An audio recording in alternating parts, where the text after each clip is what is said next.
Today on XPlay, Shovel Knight now fits in your pocket, just like Joe Rogan.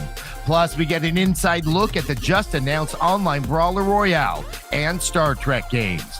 I'm worried that Wardrobe gave me a red shirt for this episode. It's game time.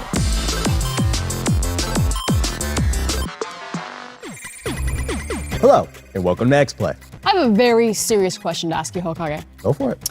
Is the rank before Shovel Knight a Shovel Squire, or is it a Shovel Apprentice? This is what we get for reviewing Shovel Knight Pocket Dungeon, huh?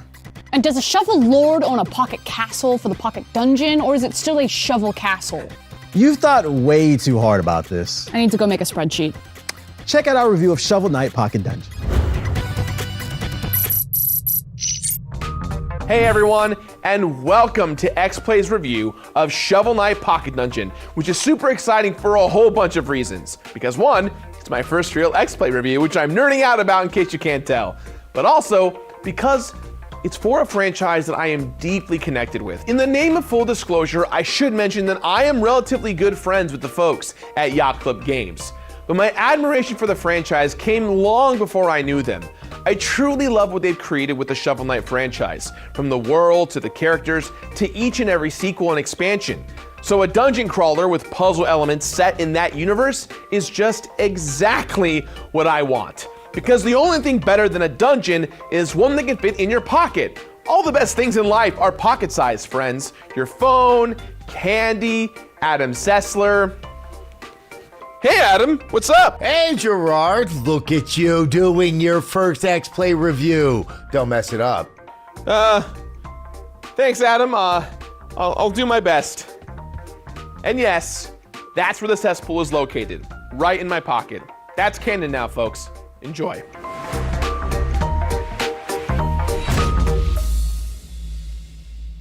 Shovel Knight was first released by Yacht Club Games in 2014 with a campaign that has retroactively been dubbed Shovel of Hope.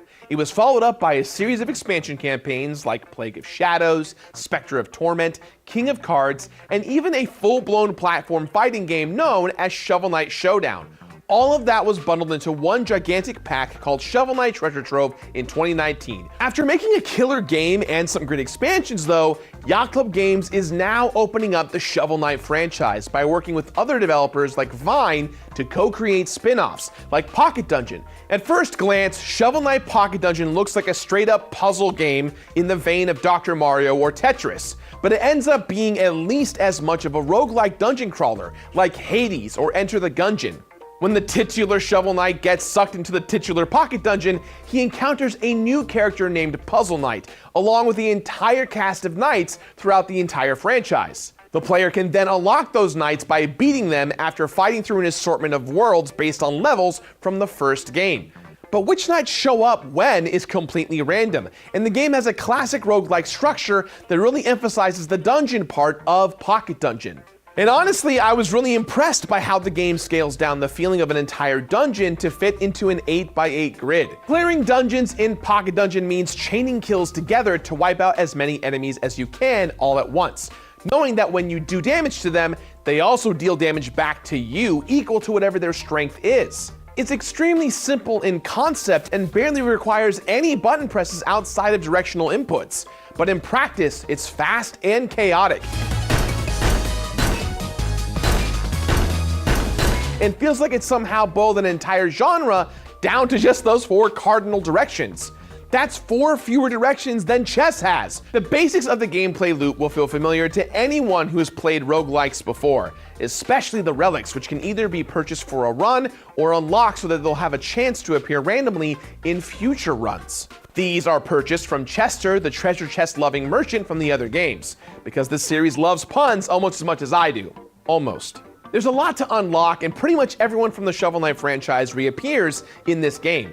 As a longtime fan, I appreciated the level of detail here, even if I ended up unlocking everyone really quickly. Same goes for the music, which remixes tracks from the original, but to an extent that makes them feel completely brand new. So if you've never played a Shovel Knight game before, I think all the tracks and levels will still be very charming, and all the characters will still come across as adorable and cleverly designed, especially considering the art style is way different from the original Shovel Knight franchise. There are 13 playable knights in the game, and they all feel very different from each other. Shovel Knight is the standard, more well-rounded character, but there are weirder ones like Plague Knight, who I still haven't figured out how to be good with, or Spectre Knight, who heals when he kills an enemy, but can't touch potions. Easily my favorite, though, has to be Propeller Knight, and not just because I already thought he was cool.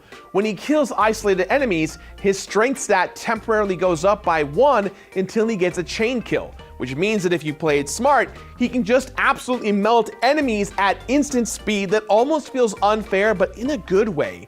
The various knights and their different playstyles are amazing, but I felt like I unlocked everything in my first couple of hours within the game.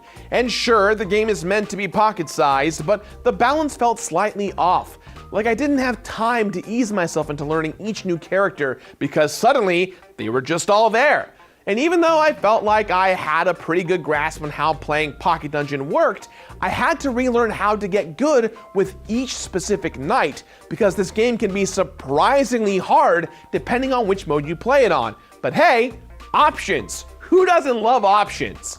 The choices are single stock mode and infinite stock mode, and I definitely had a preference because single stock was a little too difficult, even for a self-proclaimed Shovel Knight pro like myself. In single stock mode, the run ends when you die, which can happen with shocking speed if you aren't really careful, especially as enemies start filling the screen faster and faster. Infinite stock mode, on the other hand, feels more balanced to me in spite of having the word infinite in the name, because you can still fail and die if the screen fills with too many enemies. But now if you run out of health, you just take some time to respawn, which increases the risk of getting swarmed. But it also allows for sick comebacks, and anyone who has ever played a puzzle game like this, including Tetris, knows how empowering it is to clear a nearly full screen. It's better than drugs. Or so I assume. Leave me alone!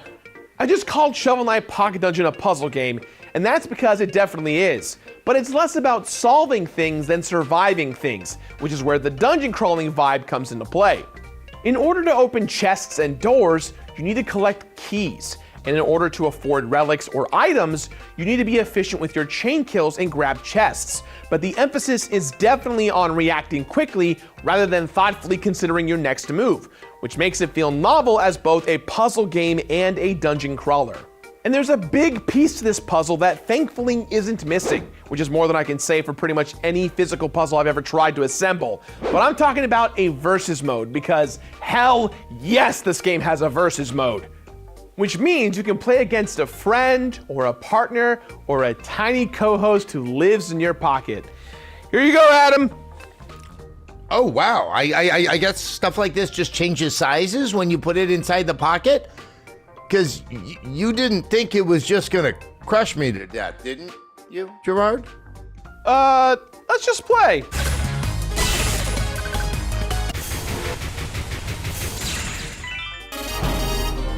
Oh, well, that was fun. Here you go, Gerard. Yeah. I guess I thought it would grow back to full size.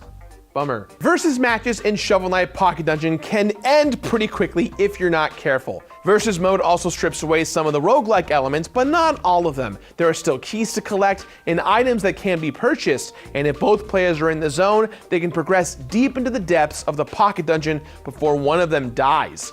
But much like the single player mode, I wanted just a dash more content, some extra modes or something, just to pad out the multiplayer elements and make them feel a little more substantial. That said though, the dungeon crawling roguelike elements are definitely the meat and potatoes of the game, and the versus matches are like a dessert, like a brownie or a cookie, still great, but not the main reason that I showed up to the restaurant to begin with. Unless it's a place that's known for desserts, I guess? I admit, this metaphor is not perfect. You're doing great, Gerard. Oh, thanks, Adam. Shovel Knight as a character is near and dear to my heart, and I've made no secret about how great I think the folks over at Yacht Club Games are. But all that aside, I'm still pretty blown away by how Shovel Knight Pocket Dungeon manages to deliver exactly what I want from a puzzle game and exactly what I want from a dungeon crawler at the exact same time. And sure, it doesn't hurt that it's built around characters and worlds that I'm already familiar with, but the word pocket in the title refers to more than just Adam Sessler. In fact, it's basically the game's mission statement. If I can further distort that restaurant metaphor from earlier, it's like a delicious snack instead of a heavy meal. able to be played in quick bursts while still creating the feeling that you're constantly making progress by accumulating characters and relics. Which is why Shovel Knight Pocket Dungeon gets our rating of... Whoa, Adam. I was kind of hoping to do the rating myself, if that's okay. Okay, how about this? You can do the score, assuming we never do this Tiny Adam bit again. I will try my best. Fine. Deal. Great. As I was saying, Shovel Knight Pocket Dungeon is a quick experience, but an absolute delight, which is why we give it a 4 out of 5. Hey, Frost, did you figure out the Shovel Knight order of succession? If a Shovel Knight is lorded, they become a Shovel Baron, which is not as high ranking as the Shovel Viscount. There's a Shovel Earl, which involves sandwiches as near as I can tell. A Shovel Marquis, whose land is on the border of the country and referred to as a Shovel March. And finally, a Shovel Duchess, who can do what the f she wants. We're gonna take a quick break before Frost's head explodes.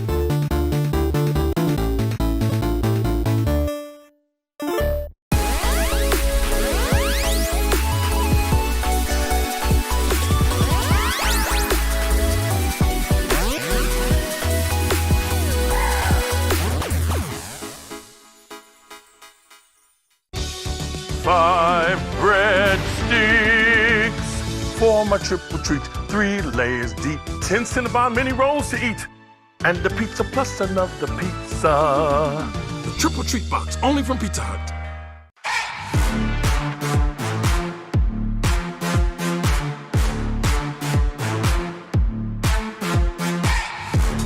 At SteelSeries, we make the headsets, mice, and keyboards that the world's best gamers win the most with. And we've been doing it since way back.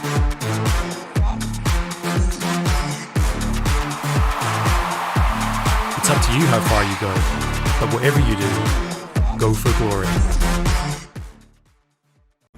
What's the recipe for surprising the kids, treating yourself, and ditching dish duty? You're looking at it. Order your Pizza Hut faves like original pan, original stuffed crust, and more at pizzahut.com. No one out-pizzas the Hut. These are the employees' cars. You can do whatever you want to something if it's on your property. Legally speaking, that's not... Let's go make a car. What are you doing to my car? Stealing your hubcaps.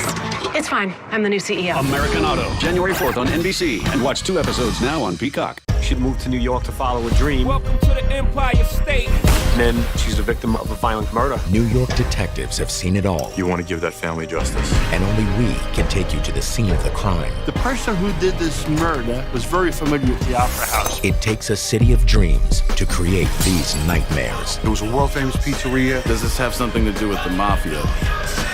New York Homicide, a new series. Premieres Saturday, January 1st. Only on Oxygen True Crime.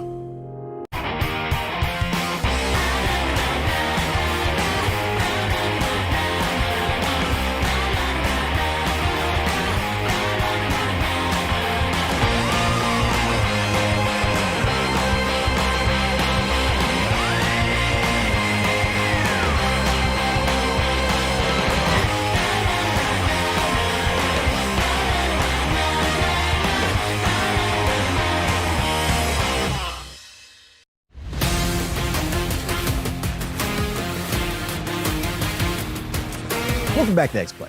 You've heard of a Battle Royale, but what about a Brawler Royale? Sessler gets all the details on the just announced multiplayer game that will make your knuckles sore and your heart happy. Check it out.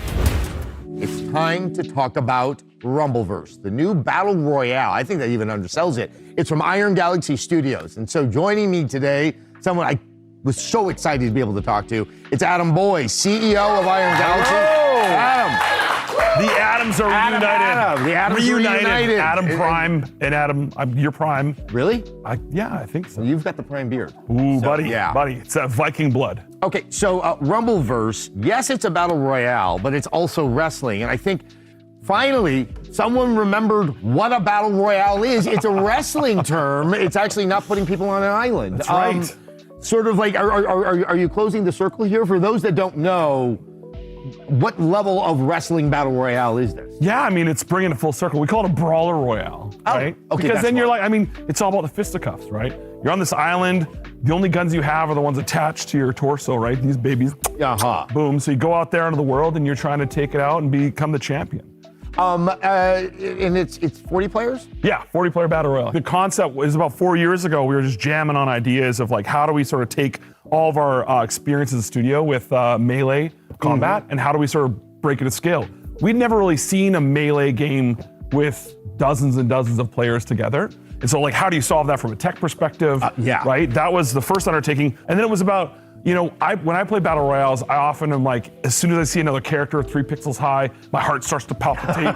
Oh my God. I remember the first time I played PUBG and I got the chicken dinner. I couldn't sleep for 5 hours. I was just so like, you were just so much adrenaline was coursing through. So you. we wanted more of that sort of cat and mouse. So in Rumbleverse, when you see a character, you don't have to engage right away. You're not gonna get sort of headshotted. So you're like, do I have enough equipment, right? Do I need to get more stat pods and increase my stats? Do I need to get some more magazines and learn some super moves? Or do I run away and hide, need some chicken to heal up? What you just described, it's like, oh, what a cool idea. It sounds so obvious. It's not easy to program this. Yeah, I mean, it's super, super hard, but see how that all feels together? And of course, managing latency, like having that fidelity on the controller feel amazing is absolutely part of our DNA as a studio. A lot of us worked on sports games in our careers, and so we wanted to sort of bring that back. This is, to me, a big love letter to a lot of games we played growing up, but also trying to make a modern sort of twist on it. You know, Iron Galaxy, you were there at the time. Well, you were at Sony at the time. Yeah, I was. When Dive Kick, which I think is also one of them, like Audacity doesn't even like really understand. I mean, it's a single move fighting game. So like once again, it is in your DNA, and I kind of want to, for the player to play, you know, a wrestling melee combat game, battle royale on an island. What is that experience for the player? What does that feel like? And what kind of moves? Like, what can one expect from that? Dive Kick was almost like built to memify the complexities of fighting games. It was like, what happens if it was just a 2-button fighting game, right? One is a dive, one is a kick button. Every kick does 1,000,000 damage. Every player has 1,000 health, right? That was just, it was such a goofball kind of thing. And it played and people loved it. And so with Rumbleverse, what we've tried to do is bring some of that like counter simplicity of like, want it so it can be easy to pick up and play. When you land, you can still punch, kick, grab, you know, all that stuff, block. And then as you grab these magazines and learn more moves, then you're basically customizing your loadout as you go. Obviously, you know, with Fortnite, with you know, PUBG and all that, you know, Battle Royale is now very commonplace. I think on one level, I don't want to say it's become a dirty word, but it doesn't have a sparkle anymore. Is there any concern on your part about kind of, like I said, the original thought of Battle Royale, sort of putting it out there? Do you almost want to present it in a way that's different than how you conceived of it probably 4 or 5 years ago? I mean, that's why we talk about it as a brawler royale, but it's also hard, right? Even internally when we talked about it, we're like, what if the strongest person in the city was the mayor? And the strongest person in the country became the president. And that's how Grappital City sort of came to fruition. And dude, there's so many great puns. Shameless. There's so much good stuff. Man, like we have Squat's Chicken, which are slow squatted chicken. It's our fast food chain. So you just see in the window a guy like dipping down and squatting to roast the chicken for 60 minutes at a time. Another favorite one is Moose Skulls, the protein shake shack. And they're utterly delicious.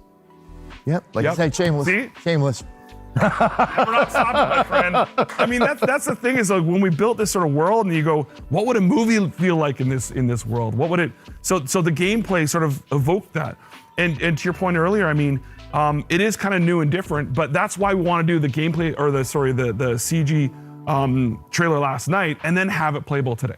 Because putting your hands on this game is the only way you'll truly understand. Or watching someone else play. But like those things were so important to us. And I think to your point, there is sort of some negative energy around it, but I'm like, you just got to show them, kill them with gameplay, right? Let them play it. And I think one other thing, because you know it's wrestling based, and wrestling is about characters. Sure. Just as much as it is. Absolutely. And I think that's one thing that isn't really the case with a lot of battle royales out there. And through customization and things like that, I mean, I think you're finally, it's like, you know, you're creating someone that really, I guess, can be more of a representation of who you are, your fantasy person. Absolutely, and that was, so we have 15 different points of customization on the character. So when you buy a full outfit, you actually get all the pieces in parts. So you can mix and match with anything. We have this really cool layering system. So we've got this one cat costume that I saw a lot of people on Twitch wearing, and then you can put like a leather jacket over top of them. So there's a lot of that fun of mixing and matching to evoke your personality. In the game, we had a chef hat about 3 years ago, and I was the shirtless chef for every single gameplay session. When we pitched it to publishers, I would come in and try to rec shop when the designers were doing the pitch meetings. Be like, shirtless chef is here, and so that was a big part of it. I mean, one of our pillars when we built this game was we want to be fun to watch people that were good at it and fun to watch people that were bad at it. Yes! That, to me, I don't think has really been sort of explored in the space. No, and I think that that's something that's quite central both to asymmetric multiplayer that's out there. I'd worked on the Friday the 13th game, and I was like, I think it's more fun to lose here than it is to actually win. And then I started to see the same thing with PUBG. Yeah. It's that, it's almost like you go into the game kind of knowing you're going to lose. The odds are not in your favor. So if you're having these moments, and I think Overwatch did such a fantastic job of that play of the game mechanic, when you pull off, like we were doing one demo and Adam Hart, lead designer, he speared me off of the Grapple City building, and that, I think it's 80 stories, right? We're falling and ricocheting, we hit a bounce pad,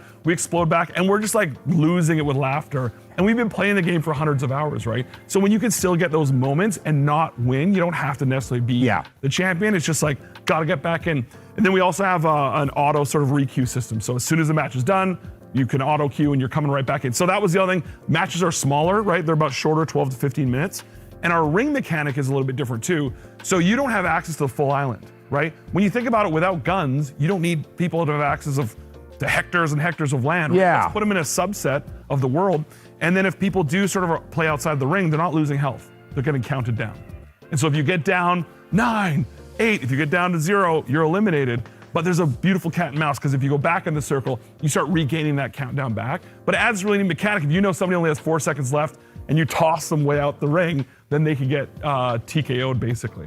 Oh, wow. I mean, also, I love the idea of the 50-minute matches. My big thing right now is I like games that know about adults and adult time. Right.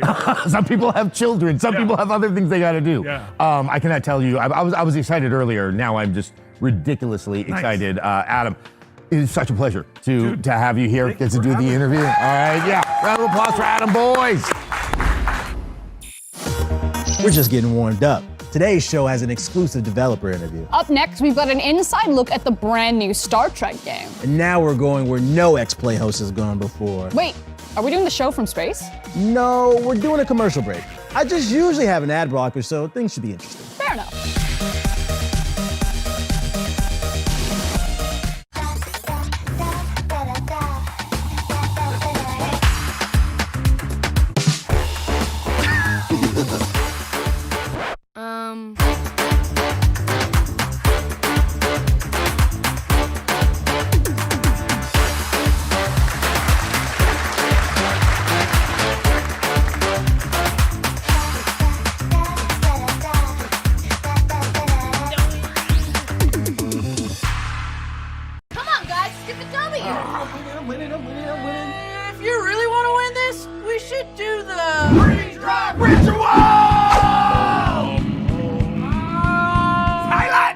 TBH, the elixir! Elixir? I brought Dr. Pepper.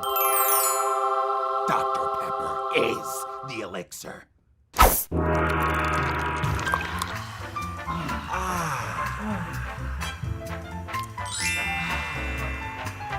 Hi, thanks for joining the Payne Motors quarterly earnings call. And now I'll turn you over to our new CEO. The numbers last quarter were rough. Mea culpa. Well, not mea culpa, actually. Vea culpa. Let's sell the crap out of this car. It looks like the car was assembled by a spider on LSD who also had bad taste. It tested well. American Auto premieres January 4th on NBC, and watch 2 episodes now on Peacock. Chucky will return. Welcome home. Until then, watch the hit series from the beginning, streaming now on Peacock.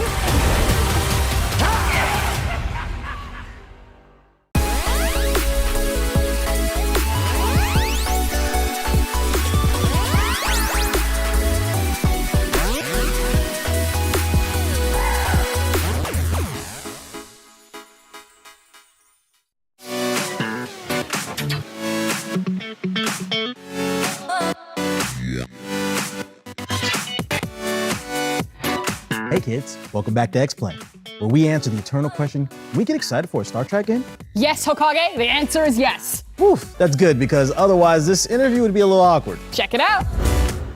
Last night at the Game Awards, we got our first official look at Star Trek Resurgence, a brand new third-person choice-driven adventure game set within the iconic sci-fi universe. And this is the first title from Dramatic Labs, a new, fully remote, independent game developer comprised of veterans from Telltale Games. Today, I have the honor of being joined by two of the developers on the game. Thank you both for joining us today, taking the time out of your busy schedules. You guys have had a crazy 24 hours since the Game Awards. Please let us know, how are you guys feeling right now?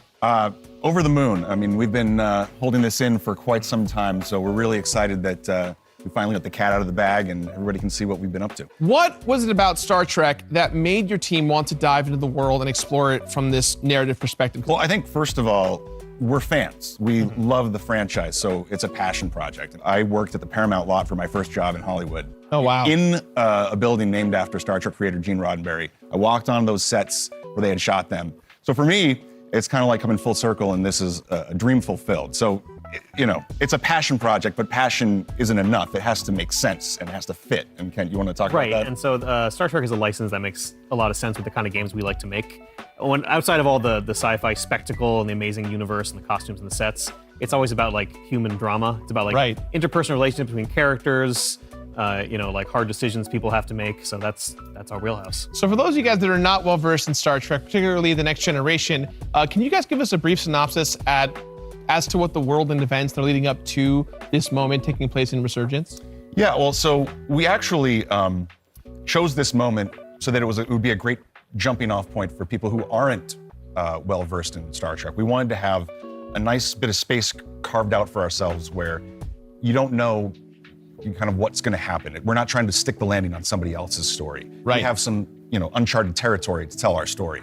There are roughly 800 hours of film and television from Star Trek across the many series and movies, and I've watched them all. I've watched a lot of them twice, some of them more than that, and most of our developers have done pretty much the same. Yeah, every day on this project I've learned there's a new thing in Star Trek. I'm like, has Star Trek done that? And the answer is always yes. Yeah, so we try to bring a lot of authenticity to it, and for people who are deep into the lore, I think they're gonna get a little something extra out of it, but it's designed to be an easy entree into the Star Trek universe, and you know, we really hope that we might be somebody's first Star Trek. That's gotta be a lot of pressure considering how much media there is to go through for Star Trek. It is a lot to live up to, but like I said, I mean, we love it. Thankfully, due to the incredibly passionate fan base of Star Trek, almost everything about it ever is documented somewhere on various wikis. That was gonna be my next question. Yeah. Like, do you guys have an on-staff Star Trek like historian who knows all the lore just to keep you guys in Trek, or is it? That's probably mostly Dan, but it's also everyone with Google. Does Resurgence feature the familiar interactive and choice-based gameplay that we've seen in previous Telltale games, or is it something completely new? Will we see Captain Picard? Will he remember that in that way? Yeah, I mean, the style of gameplay, the core, making choices, building relationships, making dramatic split-second decisions will be very familiar to people who played our previous titles. But we're also hoping to expand that into new kinds of gameplay as well. We want to do a lot of exploration. We want to have you get to shoot your phaser. We want to have you use your tricorder to see things that you cannot be seen with the naked eye. Get you to piloting a shuttle. So we're going to kind of bring like some of the classic stuff that worked, but also expand and refine what we've built up over the years. Yeah, and you know, still in development, there's still some UI decisions to be made. So whether it says something like Captain Picard will remember that remains to be seen, but I can guarantee you that the characters will remember that. That's great. Star Trek is a huge universe of stories, characters, and most importantly, themes. What specific themes stood out to you guys when it came to developing this project? You know, one of the things about a choice-driven game is that you need to leave room for the player to make decisions. So a lot of times we find ourselves pitting themes kind of against each other. So, for example, when you're down in the trenches and you know you're up against an extraordinary circumstance, do you choose duty or friendship as your guide? Or when it comes time to mete out justice, do you choose mercy or punishment? Do you choose security or realpolitik pragmatism? And we think that allows the player to really engage in Star Trek in a way that they've probably imagined. The whole experience, the umbrella of what Star Trek is. You can look forward to boldly going where no one has gone before with Star Trek Resurgence this spring. Thank you again, Dan and Kent, for joining us and sharing with us more about the game. And that's our episode. For expanded versions of our reviews and weekly live stream content, Check us out on Twitch and YouTube, And our Discord server. plus Twitter and TikTok. There's stuff on LinkedIn too. Is this why I'm always exhausted? Actually, just stay right there. Isn't cable television so much easier? I'm feeling much more relaxed already. Whatever. Bye.